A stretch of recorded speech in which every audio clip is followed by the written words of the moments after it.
మదబట్ debate లో join అయ్యారు నాగేష్ గారు కాంగ్రెస్ తరపు నుంచి. ఎస్ నాగేష్ గారు, గుడ్ ఈవినింగ్ అండి. ఏంటి అంటే డెసిషన్ ఏంటి అనేది వస్తున్నటువంటి ప్రశ్న.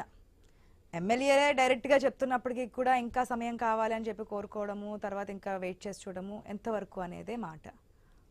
ఈరోజు దానం నాగేంద్ర స్టేట్మెంట్ కి సంబంధించి అల్టిమేట్ అథారిటీ డెమోక్రటిక్ ప్రాసెస్లో speaker is the ultimate authority.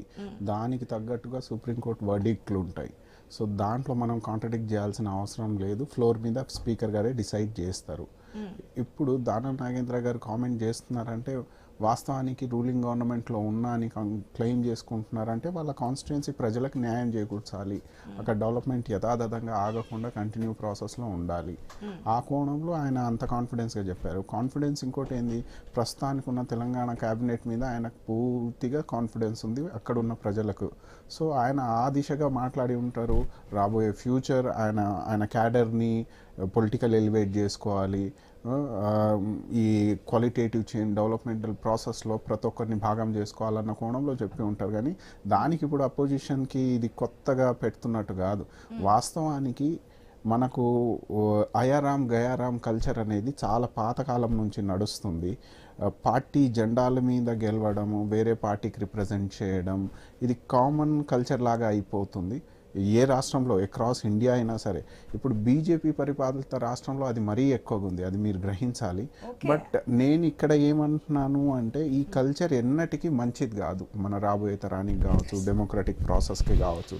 Being a politician నేను ఆస్పైర్ అయ్యేది ఏంది, ప్రజల వెల్ఫేర్ కోసం, ప్రజల వెల్ బీయింగ్ కోసం మాట్లాడే ఓ అద్భుతమైన ఆపర్చునిటీ మన ప్రజలు ఇస్తున్నప్పుడు ఐడియాలజీని బేస్ చేసుకొని ఓ పార్టీలో మనం పనిచేయాలన్న నిబద్ధతలో నాయకత్వాన్ని మనం పెంచి పోషించుకోవాలి. నేను నా అబ్జర్వేషనే చెప్తున్నా.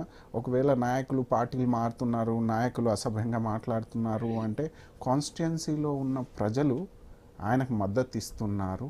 కాన్స్టిట్యుయెన్సీలో ఉన్న ప్రజలు అంటే జనరల్గా నేను అనేది సమాజం అనేది మంచి నాయకత్వాన్ని జనరేట్ చేయడంలో ఫెయిల్ అవుతుందేమో అన్నది నా బాధ, నా ఆవేదన. ఎందుకంటే డెమోక్రటిక్ ప్రాసెస్ మీద judiciary system, administrative system, cabinet నుంచి కింది స్థాయి వరకు ప్రతి ఒక్కరి మీద నాకు పూర్వ కాన్ఫిడెన్స్ ఉంది.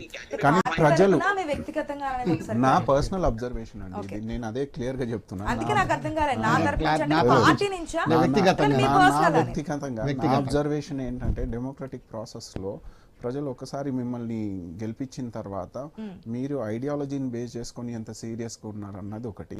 కానీ కొన్ని సమయాల్లో ఏమైపోతుంది అంటే మెజారిటీ ఈజ్ అల్టిమేట్ థింగ్. డెమోక్రసీలో మెజారిటీలో ఉన్న కాంగ్రెస్ గవర్నమెంట్ అద్భుతమైన ప్రోగ్రాంలు చేస్తున్నప్పుడు కొందరు క్రాస్ అయ్యి వస్తున్నారు, ఎమ్మెల్యే మద్దతు ఇస్తున్నారంటే అందులో తప్పు లేదు. ఎందుకంటే అల్టిమేట్లీ కాన్స్టిట్యుయెన్సీ ప్రజలు ఒక స్పిరిట్, వాళ్ళ డెవలప్మెంటల్ ప్రాసెస్ కావచ్చు, వాళ్ళ నీడ్ ఆఫ్ ది అవర్ని బట్టి నాయకులు డిసిషన్ తీసుకోవడంలో తప్పు లేదు. సో దానం నాగేంద్ర ఒకవేళ మాట్లాడుతున్నారంటే అద్భుతమైన పరిపాలన ఒక రీజను. క్యాబినెట్ ఫంక్షనింగ్ ఇప్పుడు మీరు చూడండి, లాస్ట్ 2 yearsలో మేము చేస్తున్న కాంగ్రెస్ పార్టీ ఓకే, అది ఎవరి అభిప్రాయం ప్రకారం వారికి ఉంటుంది. మిగతా 10 మంది కూడా ఆ విధంగానే వచ్చారుగా. అంటే ఒక దానం నాగేంద్ర తీసేస్తే మిగతా 9 మంది కూడా ఆ విధంగానే వచ్చారు, మాట్లాడారు. దాని ముందు స్టేట్మెంట్స్ కూడా ఒక్కసారి మనం చూస్తే కాంగ్రెస్ పార్టీ గేట్లు ఎత్తితే కనుక ముందుకు వచ్చేస్తారు నాయకులు, మీ పార్టీ అంతా ఖాళీ అయిపోతుందని స్టేట్మెంట్ ఇచ్చారు. మేము కొంచెమే ఓపెన్ చేశాం కాబట్టి ఈ స్థాయిలో వచ్చారు, పూర్తిగా ఓపెన్ చేస్తే ఖాళీ అవుతారని చెప్పించారు. ఆ తర్వాత బీఆర్ఎస్ న్యాయ పోరాటం చేయడము, కోర్టులకు వెళ్ళడం, ఈ తర్వాత అక్కడికి ఆగినటువంటి సిచ్యువేషన్.